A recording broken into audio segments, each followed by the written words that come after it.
जी दोस्तों ते ए वेखो जी ए शिकंजा दे ठीक है ते ए शिकंजे दे विच फीमेल लगी हुई है जी दोस्तों वेखो जिदा हुण फीमेल को गुस्सा कर रही है क्योंकि आदतां हुंदियां ने बाई नेचर आ देख लो जी पेना कि अरसलान भाई ने दिखाया नहीं और जी दोस्तों तकरीबन कोई लगभग कोई मैं कहना कोई 18-17 घंटे बाद जाके अखीरी नैट वाले साढ़े ते तरस आ गया तो जनाब पौड़ी लैके पहुँच आए तो भाई होनी वेखो जनाब कनैक्शन कर रहे हैं तो देखो गर्मी के बुरे हाल के नाल नैट वाले बंदे दी वेखो जी है देखो की गल हो गई मत्था नाल लाया खैर होवे की गल ऐतकी लॉस हो गया कि रिकवरी नहीं हो रही। अच्छा तुहाडा बिल किदां आउंदा आ? बिल भाई अंबियां दे हिसाब नाल नहीं नहीं हथों हथ लेने आ किदां करदे आ? हथों हथ ना हथों हथ वाला हिसाब साडा नहीं करना साडा असीं अकाउंट वाला हिसाब करना भाई। हाँ साडा हथों हथ वाला रहा तो फिर गेड़े ही लाउंदे रहा करो हवेली होना मैं घर से हवेली नया टाल वाला दे ला मैं ईमेल कर देंदे भाई तुहाडा बिल आ गया फिर आ गई मेरी ईमेल तो यार जी अल्लाह खैर करे इत्थे लवावांगे जिथे आ बोर्ड लगा होया ना मैं क्या बोर्ड के उपर जिहड़ा ना इत्थे उतली साइड ते इहदा कनैक्शन ताकि उधर डिस्टर्बेंस ना होवे कमरे सोच लाने होंदे आ बस इकट्ठी करके ते बोर्ड दे नाल इत्थे पर उत्ते जगह बना के जिथे लगदी सही ला दिओ। लो जी सिगर दोपहर का टाइम आ तो वेख लवो मैं हुण जनाब घरों आया जो पता लगा जी नैट वाले आए नैट ला रहे तो लूंडी ब्रांड तो फिर धुप सेक रही है की गल खैर है तबीयत तेरी भी लगता ठीक नहीं हैगी हैं खैर होवे एक ओ बैठी है किथे बनी हुई है नाली पट्टी हुई है दोस्तों। अस्सलाम वालेकुम तो की हाल है सब दोस्तों का जी उम्मीद करते हैं खैर आफिया नाल होगे जनाब तो आगाज़ करते हैं अज के व्लॉग का इंशाअल्लाह ताला उम्मीद है कि अज तुहानूं चस ते स्वाद आएगा अज के व्लॉग दे विच ते नैट वाले जनाब अदर अज फिर काम छड्ड के नस चले है हुण आ जाइए टाइम ना अज वाली जिहड़ी मैं वीडियो बनानी मैं इत्थे बैठ के अपलोड करनी है ठीक है ना। हाँ चलो ओके मेहरबानी भाई ए जनाब तार शार हर शा ओके हो गई सिर्फ एक डिवाइस रह गई अल्लाह खैर करे जी इन्होंने अपना ना वो इंस्टॉल कर देनी है जिदा डिवाइस इंस्टॉल होनी है तो जनाब अल्लाह खैर करे नैट चल जाएगा तो ना इत्थे भी आउंदा पंजाबी शौक ही रखना जो घर लगा उहदा नाम भी पंजाबी शौक ही है इत्थे जिहड़ा लावांगे इहदा नाम भी पंजाबी शौक के नाम से रखांगे। और देखो जानवर होना ब्लैक फीमेल इत्थे बनी हुई है वो बिजली वो परे बनी हुई है तो दूसरी जी अपना इहदी भैन आ बिजली की स्टैला 2 वो मशीन की अगली साइड से बनी तो बाकी जो काम का भी रूटीन भी मैं तुहानूं चैक कराउना आ डब्बी वेखो इत्थे कच्ची मिट्टी से बनी है कोको तो चीता जोड़ा वो बाहर बने हुए है दोस्तों जो कल वाला फर्श आ तो 8 गया तुरंत के काबल हो गया ना। हाँ जी जी अल्लाह करे 8 गया जी जो कल पाए थे 2 फर्श तो हुण देखो किन्ने पर अल्लाह करे फर्श तो कंप्लीट हो गया माशाल्लाह यार सारे भी कंप्लीट हो गया भी कंप्लीट नहीं इन्हें नेहरू नहीं मारिया वैसे फर्श पै गए ठीक है यह नेहरू अज के क्लीयर हो गया जी यह भी नेहरू अज के क्लीयर हो गया तो बाकी तुहानूं मैं लास्ट जोड़ा है एंड वाला भी चैक कराउना है यह भी माशाल्लाह ज़बरदस्त हो गया बिल्कुल क्लीयर हो गया जी। तो दोस्तों फर्श अपने क्लीयर हो गया सिर्फ हुण रह गया छत का काम तो नाली का काम अल्लाह खैर करे इंशाअल्लाह ताला उम्मीद आ कि अज जुम्मतुल मुबारक वाले दिन ही जनाब अपना सारा जोड़ा काम है कंप्लीट हो जाना है। आ देखो ना यह भी रेडी हो गया बिल्कुल वो भी रेडी हो गया क्योंकि इन्होंने नेहरू शेरू लग गया है तो रह गया सिर्फ और सिर्फ इन्हें नेहरू पाना तो उन्हें नेहरू पाना तो बाकी काम डन हो गया।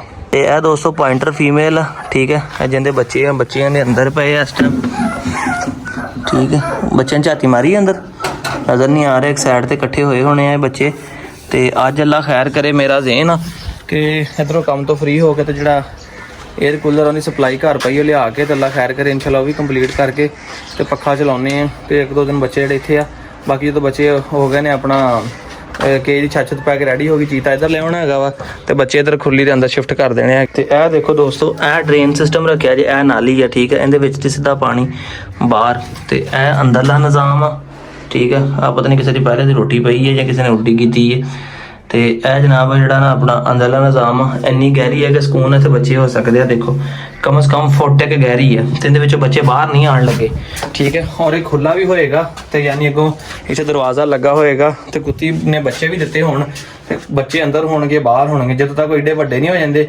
नस्सन भजन जोगे उदों तक बाहर नहीं आ सकते। एक चीज़ का नुकसान हो गया फर्श पैण दे नाल दीवारां दा जिहड़ा वाया एक दूसरे नाल ना ऊंचाई है ये बहुत ज़्यादा घट गई है कम से कम भी तकरीबन फर्श पा के तुसीं वेखी होनी है होदी किड्डी उच्ची सीगी अद्धो अद्धा फर्क पै गया मेरे अंदाजे नाल कम से कम 10-12 इंच जिहड़ा दोस्तों फर्क पै गया वा जिहड़ी फर्श बहुत उच्चे हो गए तो इहदे बारे कुछ सोचना पैना मैनूं या इन्हूं वार लवा के उच्चा करवाना पैना या जाली लवा के बंद करवाना पैना तो वारां नालों बेहतर है कि जाली लवा के बंद करा दूँ ताकि टप्पण की जिहड़ी टेंशन खत्म हो जाए। जी दोस्तों अल्लाह का शुक्र है तबीयत कुछ बेहतर है जनाब तो डेरे ते बैठे हैं नैट वाले जनाब सानू फिर गेड़ा करा गया डिवाइस नहीं ला के गए ਮੈਨੂੰ ਲੱਗਦਾ ਉਹ ਹੀ ਹੈ ਮੋਟਰਸਾਈਕਲ ਉਹਨਾਂ ਨੇ ਵਾਇਆ ਵੰਟੂ ਭਾਈ ਨੈਟ ਵਾਲਿਆਂ ਦੀ। ਤੇ ਆ ਮੇਰਾ ਭਾਈ ਬੈਠਾ ਜੇ ਤੇ ਆ ਜਨਾਬ ਹੁਣ ਸਪੈਸ਼ਲ ਵੇ ਚਾਹ ਮੰਗਾਈ ਹੈ, ਨਾਲ ਮੰਗਾਏ ਬਿਸਕਟ ਲੈ ਕੇ। ਚਾਹ ਤਾਂ ਬਗੈਰ ਨਹੀਂ ਚੱਲਦੀ। ਨਹੀਂ ਚਾਹ ਤੋਂ ਬਗੈਰ ਗੱਲ ਨਹੀਂ ਚੱਲਦੀ, ਨਾਲ ਹੀ ਕੱਢਣੀ ਚਾਹ ਪੀ ਕੇ ਕੱਢਣੀ। ਅੱਛਾ ਅਸਾਂ ਤੇ ਜਿਹੜੀ ਦੇਂਦੀ ਸੀ ਅਸਾਂ ਕੱਢੇਗਾ ਨਾਲ ਹੀ ਅੱਜ। ਨਹੀਂ ਜੀ ਭਾਈ ਮੇਰੀਆਂ ਕੱਲ ਦੀਆਂ ਹੀ ਬਾਵਾ ਦੁਖਦੀ ਆ। ਅਸਾਂ ਕਹਿੰਦਾ ਭਾਈ ਰਾਤੀ ਅੰਮੀ ਕੋ ਬਾਹਾਂ ਘਟਾਈਆਂ, ਮੇਰੀਆਂ ਬਾਹਾਂ ਘੁੱਟ ਦਿਓ, ਕੱਲੀਆਂ ਪੈ ਗਈਆਂ। ਭਾਈ ਕਹਿੰਦਾ ਪਹਿਲੇ ਚਾਹ ਦਾ ਆਰਡਰ ਦਿਓ, ਪੱਕਾ ਲੱਗਾ ਜਿੱਥੇ ਬੈਠੇ ਆ। ਲੱਗਦਾ ਦੋਸਤੋ ਅਸਾਂ ਦੀ ਬੱਸ ਹੋ ਗਈ, ਕਦੀ ਜਿਹੜੇ ਕੰਮ ਨਾ ਕੀਤੇ ਉਹਦੇ ਕਰਨੇ ਬੜੇ ਔਖੇ ਹੁੰਦੇ ਆ। ਹੁਣ ਬੈਠੇ ਸੀ ਜਨਾਬ, ਮੈਂ ਕਿਹਾ ਇੱਥੇ ਦੌਰਾਨ ਅੱਲਾ ਖੈਰ ਕਰੇ ਕੰਮ ਕੰਪਲੀਟ ਹੋ ਜਾਵੇ, ਮਗਰ ਅੱਜ ਨਹੀਂ ਹੋਇਆ। ਸਵੇਰ ਦੀ ਦਿਹਾੜੀ ਫੇਰ ਲੱਗਣੀ ਕੰਮ ਦੀ। ਪਰੇਸ਼ਾਨੀ ਹੈ, ਜਾਨਵਰ ਬੜੇ ਡਿਸਟਰਬ, ਅੱਲਾ ਕਰੇ ਫਰਚ ਪੈ ਗਿਆ ਮੀਂਹ ਦਾ। ਕੱਲ ਦੀ ਦਿਹਾੜੀ ਜਿਹੜੇ ਪਹਿਲੇ ਪਏ ਉਹਨਾਂ ਨੇ ਬੰਨੇ ਜਾਣਗੇ, ਨੈਕਸਟ ਪੇ ਦੂਏ ਬੈਠੇ ਆ ਜੀ। ਨਾਮ ਮੇਰੇ ਹਿਸਾਬ ਦਾ ਲੈਮਨ ਖਾ ਰਹੇ ਆ, ਨਾਲ ਜਨਾਬ ਚਾਹ ਪੀ ਰਹੇ ਆ। ਤੇ ਹੁਣ ਭਾਈ ਨੇ ਹੁਣ ਮਾਰਦੀ ਝੁੱਟੀ ਇੱਕ ਵਾਰੀ ਜਰਾ ਫਰੈਸ਼ ਹੋ ਕੇ। ਠੀਕ ਆ, ਡਨ ਹੋ ਗਿਆ ਜੀ ਦੋਸਤੋ। ਤਾਂ ਉਮੀਦ ਤਾਂ ਬੜੀ ਹੈ ਕਿ ਅੱਜ ਸਟੈਂਡ ਦਾ ਇਫਤਤਾਹ ਕਰਨ ਲੱਗੇ ਆ ਜੀ। ਠੀਕ ਆ, ਆਹ ਕੁੱਤੀ ਹੈ ਦੇਖੋ, ਜਿੱਦਾਂ ਹੁਣ ਕੱਦ ਦੇ ਵਿੱਚ ਛੋਟੀ ਆ। ਠੀਕ ਆ, ਇਹਨੂੰ ਲਾਵਾਂਗੇ ਸਟੈਂਡ ਦੇ ਵਿੱਚ, ਸ਼ਿਕੰਜੇ 'ਚ ਦੇਵਾਂਗੇ ਜੀ, ਤੇ ਫੇਰ ਲਿਆ ਕੇ ਤੇ ਕੁੱਤਾ ਛੱਡਾਂਗੇ ਜੀ। ਸਾਜੀ ਜੀ ਲਾ ਲਓਗੇ ਕਿ ਨਹੀਂ? ਸ਼ਿਕੰਜੇ 'ਚ ਲਾ ਲਓਗੇ? ਬੋਲੋ। ਲਾ ਦਾਂਗੇ ਤੁਸੀਂ ਲਾਓ, ਮੈਂ ਕੁੱਤਾ ਲੈ ਕੇ ਆਉਣਾ। ਇਹ ਦੋਸਤੋ ਕਿ ਮੋਬਾਈਲ ਲੈ ਕੇ ਜਾਣਾ ਤੇ ਫੇਰ ਮੈਨੂੰ ਬੜਾ ਘੋਰਦਾ ਉੱਦਾਂ। ਬਸ ਪੁੱਤਰ ਬਸ, ਉਹਦਾ ਮੋਬਾਈਲ ਨਾਲ ਘੋਰਦਾ, ਉੱਦਾਂ ਮੈਨੂੰ ਕੁਛ ਨਹੀਂ ਕਹਿੰਦਾ। ਹੁਣ ਇਹਨੂੰ ਮੈਂ ਖੋਲਣ ਲੱਗਾ ਤੇ ਖੋਲ ਕੇ ਲੈ ਕੇ ਚੱਲਾਂ ਜਨਾਬ, ਤੇ ਛੱਡਣਾ ਜਨਾਬ ਫੀਮੇਲ ਦੇ ਉੱਪਰ। ਤੇ ਇਹ ਕੋਕੋ ਬ੍ਰਾਂਡ ਬਣੀ ਹੋਈ ਹੈ ਬਾਹਰ, ਇਹਨੂੰ ਵੀ ਲੈ ਕੇ ਜਾਂਦੇ ਘਰ, ਕਿਉਂਕਿ ਸ਼ਾਮ ਦਾ ਦੋਸਤੋ ਟਾਈਮ ਹੋ ਗਿਆ ਜੇ, ਤੇ ਕੰਮ ਸਾਡਾ ਅੱਜ ਵੀ ਕੰਪਲੀਟ ਨਹੀਂ ਹੋਇਆ। ਅੱਜ ਆਪਣਾ ਦਿਨੇ ਤਬੀਅਤ ਬੜੀ ਖਰਾਬ ਸੀ, ਮੈਂ ਘਰ ਚਲਾ ਗਿਆ ਸੀ। ਫਿਰ ਨੈਟ ਵਾਲੇ ਆਏ ਤੇ ਇਹਨਾਂ ਨੇ ਮੈਨੂੰ ਬੁਲਾਇਆ, ਤੇ ਹੁਣ ਜਨਾਬ ਇੱਥੇ ਬੈਠੇ ਦੋਸਤ ਆ ਗਏ ਆ। ਇਹਨਾਂ ਕਿਹਾ ਜੀ ਕੁੱਤੀ ਕ੍ਰਾਸ ਕਰਾਉਣੀ। ਤੁਹਾਨੂੰ ਪਤਾ ਤੁਹਾਡੇ ਵੀਰ ਨੇ ਐਲਾਨੀਆਂ ਫੁੱਲ ਐਲਾਨ ਕੀਤਾ ਹੈ ਜਨਾਬ, ਕੁੱਤੀ ਲੈ ਕੇ ਆਓ, ਤੁਹਾਨੂੰ ਕਰਾ ਕੇ ਦੇਵਾਂਗੇ ਕ੍ਰਾਸ। ਤੇ ਹੁਣ ਜਨਾਬ ਅੱਜ ਬਿਸਮਿਲ੍ਲਾ ਕਰਨ ਲੱਗੇ, ਮੈਂ ਖੋਲ ਲਵਾਂ ਹੁਣ ਜੀ ਦੋਸਤੋ। ਤੇ ਇਹ ਵੇਖੋ ਜੀ, ਇਹ ਸ਼ਿਕੰਜਾ ਦੇ, ਠੀਕ ਹੈ, ਤੇ ਇਹ ਸ਼ਿਕੰਜੇ ਦੇ ਵਿੱਚ ਫੀਮੇਲ ਲੱਗੀ ਹੋਈ ਆ। ਠੀਕ ਆ, ਇੱਕ ਤੇ ਇਹਦੀ ਹਾਈਟ ਬੜੀ ਛੋਟੀ ਇਹਦੇ ਨਾਲੋਂ। ਉਹ ਚੀਤਾ ਆ ਗਿਆ ਜੀ, ਵੇਖੋ ਜੀ ਅੱਲਾ ਕਰੇ ਜੇ ਇਹਨਾਂ ਦੀ ਅੱਜ ਫੀਮੇਲ ਹੋ ਜਾਵੇ ਤੇ ਕਿਆ ਹੀ ਬਾਤ ਹੈ। ਉਹ ਇਹਨਾਂ ਦੇ ਨਸੀਬ ਮੁਕੱਦਰ ਨੇ ਅੱਜ। ਇਹ ਦੇਖ ਲਓ ਜੀ, ਅਸੀਂ ਨਾ ਨਹੀਂ ਕੀਤੀ ਸੀਗਾ ਭਾਜੀ, ਟੰਗ ਦਿਓ ਸਟੈਂਡ ਤੇ, ਲੱਗ ਗਈ ਤੁਹਾਡੇ ਮੁਕੱਦਰ, ਨਾ ਲੱਗੀ ਤੇ ਫਿਰ ਵੀ ਤੁਹਾਡੇ ਮੁਕੱਦਰ ਜੀ ਦੋਸਤੋ। ਵੇਖੋ ਜਿੱਦਾਂ ਹੁਣ ਫੀਮੇਲ ਕੋ ਗੁੱਸਾ ਕਰ ਰਹੀ ਹੈ, ਕਿਉਂਕਿ ਆਦਤਾਂ ਹੁੰਦੀਆਂ ਨੇ, ਬਾਈ ਨੇਚਰ ਜਾਨਵਰ ਕਰਦੇ ਆ। ਹੁਣ ਇਹ ਕੁਛ ਸ਼ਿਕੰਜੇ ਦੇ ਵਿੱਚ ਫਿੱਟੇ ਆ, ਤੇ ਉਹ ਚੀਜ਼ ਨੂੰ ਕਰ ਨਹੀਂ ਸਕਦੀ, ਆਪਣਾ ਹਿਲ ਜੁਲ ਨਹੀਂ ਸਕਦੀ। ਜਦੋਂ ਮੇਲ ਉੱਪਰ ਚੜੇਗਾ ਥੋੜੀ ਜਿਹੀ ਜਦੋਂ ਨੂੰ ਅਟਰੈਕਸ਼ਨ ਹੋਏਗੀ ਤਾਂ ਸੈੱਟ ਹੋ ਜਾਏਗੀ। ਆਹ ਵੇਖੋ ਨਾ, ਠੀਕ ਆ, ਅੱਛੇ ਤਰੀਕੇ ਦੇ ਨਾਲ ਜਨਾਬ ਇਹ ਸੈਟਿੰਗ ਦੇ ਵਿੱਚ ਐਨ ਫਸੀ ਹੋਈ ਆ। ਇਹ ਬਣਾਉਣ ਦਾ ਮਕਸਦ ਹੀ ਇਹੀ ਹੈ ਕਿ ਯਾਰ ਜੇ ਕੋਈ ਦੋਸਤ ਆਵੇ ਤੇ ਕੁੱਤੇ ਵੱਲੋਂ ਕੋਈ ਕਮੀ ਰਹਿ ਜਾਵੇ, ਗਰਮੀ ਜੋ ਕਰੇ ਨਾ ਕਰੇ ਜਨਾਬ, ਸਾਡੇ ਵੱਲੋਂ ਕੋਈ ਨਹੀਂ। ਤੇ ਵੇਲੋ ਤੁਹਾਡੇ ਸ਼ੌਕ ਦੀ ਖਾਤਰ ਜਨਾਬ ਸਾਰਾ ਕੁਝ ਕੀਤਾ ਆ, ਤੇ ਅੱਲਾ ਕਰੇ ਇਨਸ਼ਾਅੱਲਾ ਤਾਲਾ ਥੋੜਾ ਜਿਹਾ ਹੋਰ ਸੈੱਟ ਹੋ ਜਾਏਗਾ। ਤੇ ਇੱਕ ਦੋ ਫੀਮੇਲ ਨਾਲ ਮੇਟ ਕਰ ਲਵੇ, ਇਹਦੇ ਨਾਲ ਵੀ ਜਾਨਵਰ ਬੜਾ ਰਿਲੈਕਸ ਹੋ ਜਾਂਦਾ। ਕੁੱਤੀਆਂ ਕਰਨ ਨਾਲ ਕਦੇ ਵੀ ਕੁੱਤੇ ਮਾੜੇ ਨਹੀਂ ਹੁੰਦੇ, ਬਲਕਿ ਤਕੜੇ ਹੁੰਦੇ, ਜਿੰਦ ਜਾਨ ਸੈੱਟ ਹੁੰਦੇ ਆ। ਇਹ ਗਲਤ ਤੁਹਾਨੂੰ ਕਿਸੇ ਸ਼ਿਕਾਰੀਆਂ ਨੇ ਗੱਲ ਦੱਸੀ ਜੀ, ਕੁੱਤੀ ਨਹੀਂ ਕ੍ਰਾਸ ਕਰਾਉਣੀ, ਤੇ ਕੁੱਤੀ ਕ੍ਰਾਸ ਕਰਾ ਕੇ ਇੰਜ ਹੋ ਜਾਂਦਾ ਫਲਾਣਾ। ਸਾਨੂੰ ਕੱਲ ਇੱਕ ਬੰਦੇ ਨੇ ਗੱਲ ਦੱਸੀ, ਕਹਿੰਦਾ ਜੀ ਬੰਦੇ ਕੁੱਤੀ ਲੈ ਕੇ ਆ ਗਏ, ਉਧਰ ਬੰਦੇ ਨੇ ਕੁੱਤਾ ਤਪਾਉਣਾ ਸੀ। 1 ਘੰਟਾ ਪਹਿਲੇ ਉਹਨੇ ਕੁੱਤੀ ਕੀਤੀ, ਤੇ 1 ਘੰਟੇ ਬਾਅਦ ਉਹਨੇ ਕੁੱਤਾ ਤਪਾਇਆ। ਉਹਨਾਂ ਨੇ 5-7 ਮਿੰਟ ਤਪਾਉਣਾ ਸੀ, ਉਹਨੇ 12-13 ਮਿੰਟ ਕੁੱਤਾ ਤਪਿਆ। ਕਹਿੰਦਾ ਪਤਾ ਨਹੀਂ ਕੁੱਤੀ ਕਰ ਗਿਆ ਤਾਂ ਹੀ ਤਪਿਆ।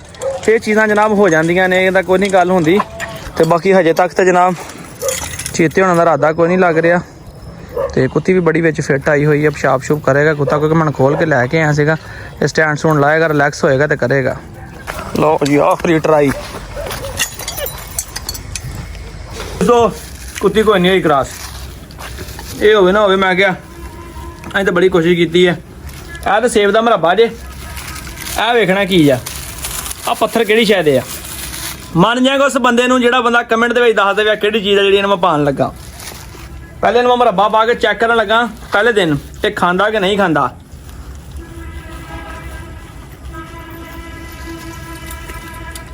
ਇੱਕ ਤਾਂ ਮਾੜਾ ਝੂਠਾ ਹੋ ਗਿਆ। ਲੋ ਲੁੰਡੀ, ਪਹਿਲੇ ਇੰਨਾ ਕਹਿੰਦਾ ਨਾ, ਮੈਂ ਥੋੜਾ ਜਿਹਾ ਖਿਲਾ ਕੇ ਇੱਕ ਵਾਰੀ ਚੈੱਕ ਕਰ ਲਵਾਂ ਖਾਂਦਾ ਕਿ ਨਹੀਂ।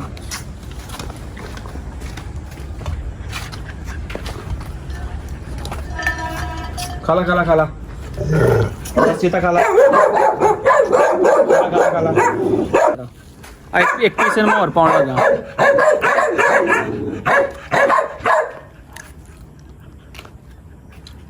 ਸੀਤਾ ਹੁਣ ਮੈਂ ਇਹਨੂੰ ਨਾਲ ਦਹੀਂ ਐਡ ਕਰਨ ਲੱਗਾ ਜਨਾਬ। ਆਹ ਦੇਖ ਲਓ ਜੀ, ਫੇਰ ਨਾ ਕਿ ਅਰਸਲਾਨ ਭਾਈ ਨੇ ਦਿਖਾਇਆ ਨਹੀਂ। ਆ ਦਹੀਂ ਪਾਉਣ ਲੱਗਾ ਤਾਂ ਦਹੀਂ ਚ ਪਾ ਕੇ ਪਾਵਾਂਗਾ। ਪਹਿਲੇ ਨਾਲ ਦਹੀਂ ਪਾਉਣਾ ਥੋੜਾ ਜਿਹਾ, ਇਹਨੂੰ ਨਾ ਕਿਲੋ ਦਹੀਂ ਅੱਧਾ ਕਿਲੋ ਪਾਵਾਂਗਾ ਇਹਨੂੰ।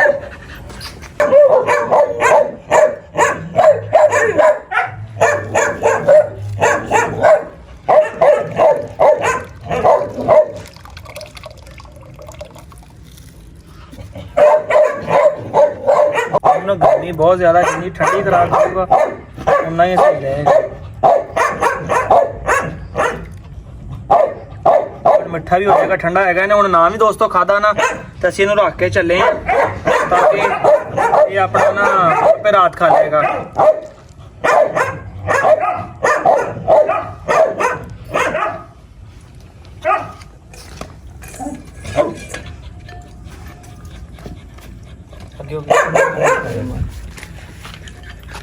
माशाल्लाह ना दही खा लेंदा खुश हो के। दही ਦੇ ਵਿੱਚ ਮੇਰਾ ਐਡ ਕਰ ਦਿੱਤਾ ਤੇ ਦਹੀਂ ਦੇ ਵਿੱਚ ਉਹੀ ਸ਼ੈ ਮੈਂ ਐਡ ਕਰ ਦਿੱਤੀ ਇਹ ਖਾਏਗਾ ਤੇ ਚੱਕੀ ਜਾਏਗੀ। ਇੱਕ ਦੂਸਰਾ ਸਵਾਲ ਕੀਤਾ ਕਿ ਫਲਾਨ ਭਾਈ ਕਿ ਕੁਝ ਵਗੈਰਾ ਗਰਮੀ 'ਚ ਨਹੀਂ ਪਾਈ ਦੀ, ਰੂਟੀਨ ਦੇ ਨਾਲ ਨਾ ਪਾਓ, ਹਫਤੇ 10 ਦਿਨ ਬਾਅਦ ਇੱਕ ਦਫਾ ਪਾ ਲਓਗੇ ਤੇ ਕੋਈ ਏਡਾ ਫਰਕ ਨਹੀਂ ਪੈਣ ਲੱਗਾ। ਗੋਸ਼ਤ ਕੁੱਤੇ ਨੂੰ ਦਿਓ ਭਾਵੇਂ ਇੰਨਾ ਦਿਓ, ਇੱਕ ਚਮਚ ਦਿਓ। ਤੁਸੀਂ ਸਰਦੀਆਂ ਨੂੰ 100 ਗ੍ਰਾਮ ਦਿੰਨੇ ਆ 200 ਗ੍ਰਾਮ ਦਿੰਨੇ, ਘਟਾ ਦੇਵੋ, ਇੰਨਾ ਕਰ ਦਿਓ, ਇੰਨਾ ਕਰ ਦਿਓ, ਟੇਸਟ ਵਾਸਤੇ ਦਿਓ ਤਾਂ ਕਿ ਗਰਮੀਆਂ ਨੂੰ ਕੋਈ ਵੀ ਕੁੱਤਾ ਡਾਊਨ ਹੁੰਦਾ ਹੀ ਹੁੰਦਾ ਵਾ। ਬਹੁਤ ਤਰਨਾਟ ਸ਼ਿਕਾਰੀ ਨੇ ਜਿਹੜੇ ਜਾਂ ਜਿਨ੍ਹਾਂ ਇੱਕ ਅੱਧਾ ਭਾਈ ਕੁੱਤਾ ਰੱਖਿਆ ਹੋਵੇ ਉਹ ਮੈਨੇਜ ਕਰ ਸਕਦੇ, ਜਿਨ੍ਹਾਂ ਇੰਨਾ ਰੱਖਿਆ ਹੋਵੇ ਨਾ ਗਰਮੀ 'ਚ ਡਾਊਨ ਹੁੰਦੇ ਆ। ਡੰਗਰਾਂ ਨੂੰ ਵੀ ਫਰਕ ਪੈਂਦਾ, ਬੰਦਿਆਂ ਨੂੰ ਵੀ ਫਰਕ ਪੈਂਦਾ ਤੇ ਜਾਨਵਰਾਂ ਨੂੰ ਵੀ ਫਰਕ ਪੈਂਦਾ ਹੈਗਾ। ਉਹ ਮਾਸ਼ਾਅੱਲਾ ਖਾ ਰਿਹਾ ਵਾ। ਇਹ ਜਦੋਂ ਇਹਨੇ ਅੰਦਰ ਜਾਣਾ ਉਹਨੇ ਅੰਦਰ ਪਾ ਦੇਣੀ ਆ ਠੰਡ, ਸੁਬਾਹ ਨਿਕਲੇਗਾ पेशाब ਸਾਬ ਪੋਟੀ ਛੋਟੀ ਬਿਲਕੁਲ ਐਨ ਯੈਸ ਮੈਸ ਮਾਰੇਗਾ, ਹਰ ਚੀਜ਼ ਕਲੀਅਰ ਕਰ ਦੇਗਾ। ਆਸਤਾ ਆਸਤਾ ਤੁਹਾਨੂੰ ਸਾਰੀਆਂ ਗੱਲਾਂ ਦੱਸਾਂਗਾ, ਥੋੜਾ ਰਿਜ਼ਲਟ ਚੈੱਕ ਕਰ ਲਿਓ ਕੀ ਹੋ ਰਿਹਾ ਵਾ। ਸਾਡੇ ਵੱਲੋਂ ਨਾ ਨਹੀਂ ਪੂਰੇ ਪਾਕਿਸਤਾਨ 'ਚ ਜਿੱਥੋਂ ਮਰਜ਼ੀ ਕੋ ਆ ਜਾਏ, ਜਿੰਨਾ ਅਸੀਂ ਖਪੇ ਆ, ਜਿੰਨਾ ਮੈਂ ਆਪਣਾ ਟਾਈਮ ਜ਼ਾਇਆ ਕੀਤਾ ਵਾ, ਠੀਕ ਹੈ। ਇਹ ਮੈਨੂੰ ਪਤਾ ਹਨੇਰਾ ਹੋ ਗਿਆ, ਕਿੰਨੀ ਦੇਰ ਖਾਤਰ ਘੰਟਾ ਸਵਾ ਘੰਟਾ ਕਮ ਸੇ ਕਮ ਖਪੇ ਆ। ਫੀਮੇਲ ਨਹੀਂ ਹੋਈ, ਇੱਕ ਦਫਾ ਗੰਢ ਲੱਗਣ ਲੱਗੀ ਸੀ ਭਾਈ ਇਹਨਾਂ ਦੀ ਫੀਮੇਲ ਨਹੀਂ ਹੋਈ। ਸਾਡਾ ਇੰਜ ਕੋਈ ਨਹੀਂ ਕਸੂਰ, ਕੁੱਤੇ ਕੋ ਨਹੀਂ ਹੋਈ ਜਾਂ ਫਿੱਟ ਨਹੀਂ ਬੈਠੀ, ਕੋਈ ਅਲੱਗ ਗੱਲ ਆ। ਬਹਰਹਾਲ ਸਾਡੇ ਵੱਲੋਂ ਨਾ ਨਹੀਂ ਹੈਗੀ ਭਾਈ ਜੀ, ਕੁੱਤਾ ਸਾਡਾ ਫਿੱਟ ਹੋ ਜਾਵੇ ਆਲ ਪਾਕਿਸਤਾਨ ਜਿੱਥੋਂ ਕਿਸੇ ਦਾ ਦਿਲ ਕਰੇਗਾ ਜਨਾਬ ਸਾਡੇ ਕੋਲ ਆਓ, ਤੁਸੀਂ ਚੱਲ ਕੇ ਅਸੀਂ ਤੁਹਾਨੂੰ ਵੈਲਕਮ ਕਰਾਂਗੇ, ਤੁਹਾਡੀ ਇੱਜ਼ਤ ਕਰਾਂਗੇ, ਰੋਟੀ ਪਾਣੀ ਖਿਲਾ ਕੇ ਭੇਜਾਂਗੇ। ਕੁੱਤੀ ਤੁਹਾਡੀ ਖਾਸ ਹੋਵੇ ਜਾਂ ਨਾ ਹੋਵੇ। ਦੁਆਵਾਂ ਯਾਦ ਰੱਖਿਓ, ਕਮੈਂਟ ਸੈਕਸ਼ਨ 'ਚ ਮੁਹੱਬਤ ਪਾ ਕੇ ਜਨਾਬ ਅਲੀ ਆਪਣਾ ਇਜ਼ਹਾਰ ਕਰ ਦਿਆ ਕਰੋ। ਤੇ ਜਾਨਵਰ ਵੇਖੋ ਅੱਜ ਸਾਰੇ ਬਾਹਰ ਬੰਨੇ ਹੋਏ ਨੇ, ਬੜੇ ਸਕੂਨ ਨਾਲ ਬੈਠੇ। ਇਨਸ਼ਾਅੱਲਾ ਕੱਲ ਸਾਰੀ ਜਗ੍ਹਾ ਜੋਗਾ ਸਾਫ਼ ਕਰ ਦੇਣੀ ਆ। ਕੱਲ ਅੱਲਾਹ ਹੁਕਮ ਆਖਰੀ ਦਿਹਾੜੀ ਆ, ਫਿਰ ਮੁੱਕ ਜਾਣੀ ਹੈਗੀ। ਫਿਰ ਦਿਹਾੜੀ ਦੀਆਂ 2-2 ਕਹੋਗੇ 3-3 ਕਹੋਗੇ, ਵੀਡੀਓ ਬਣਾਈ ਜਾਵਾਂਗੇ ਤੇ ਪਾਈ ਜਾਵਾਂਗੇ। ਮੁਹੱਬਤ ਜਨਾਬ ਤੁਹਾਡੇ ਨਾਲ। ਫਿਰ ਇਜਾਜ਼ਤ ਦਿਓ ਆਪਣੇ ਵੀਰ ਅਰਸਲਾਨ ਨੂੰ, ਫਿਰ ਕਮੈਂਟ ਸੈਕਸ਼ਨ 'ਚ ਮੁਹੱਬਤ ਪਾ ਕੇ ਵੀਡੀਓ ਨੂੰ ਲਾਈਕ ਕਰਕੇ 1000 ਵੀਡੀਓ ਦਾ ਟਾਰਗੇਟ ਹੈ, ਕੋਈ ਜ਼ਿਆਦਾ ਨਹੀਂ ਹੈਗਾ। ਪਿਛਲੀ ਤੁਹਾਨੂੰ 1000 ਦਾ ਦਿੱਤਾ, ਹੁਣ ਤੱਕ 900 ਮੇਰੇ ਖਿਆਲ ਹੋ ਗਏ ਹੋਣੇ, 820 ਮੈਂ ਸੁਬਾਹ ਵੇਖੇ ਸੀਗੇ। ਮੁਹੱਬਤ ਪਾ ਕੇ 1000 ਵੀਡੀਓ ਨੂੰ ਲਾਈਕ ਠੋਕ ਦਿਓ ਤੇ ਤੁਹਾਨੂੰ ਮੈਂ ਇਨਸ਼ਾਅੱਲਾ ਨੈਕਸਟ ਜਿਹੜੀ ਵੀਡੀਓ ਦਿਖਾਵਾਂਗਾ ਸਟੈਂਡ ਦੇ ਮੁਤਲਕ, ਠੀਕ ਹੈ। ਤੁਹਾਨੂੰ ਮਜ਼ਾ ਆਏਗਾ ਇਨਸ਼ਾਅੱਲਾ ਤਾਲਾ ਕਿ ਸਟੈਂਡ ਕਿੱਦਾਂ ਬਣਨਾ, ਕੀ ਕਰਨਾ, ਸਾਰਾ ਕੁਝ। ਇੰਟਰਨੈਟ ਲਾਸਟ ਤੁਹਾਨੂੰ ਦੱਸ ਜਾਵਾਂ ਵੀਡੀਓ ਦੇ ਵਿੱਚ, ਇੰਟਰਨੈਟ ਆਪਣਾ ਅੱਜ ਵੀ ਨਹੀਂ ਲੱਗਾ। ਅਗਰ ਇਨਸ਼ਾਅੱਲਾ ਮੀਂਹ ਤਾਂ ਕੱਲ ਲੱਗ ਜਾਏ, ਕੋਈ ਜਲਦੀ ਨਹੀਂ, ਘਰ ਜਾ ਕੇ ਵਲੌਗ ਅਪਲੋਡ ਕਰਦੇ ਹਾਂ। ਦੁਆਵਾਂ ਯਾਦ ਰੱਖ, ਆਪਣੀ ਵੀਡੀਓ ਸਲਾਮ, ਇਜਾਜ਼ਤ ਦਿਓ, ਫਿਰ ਅੱਲਾਹ ਹਾਫਿਜ਼।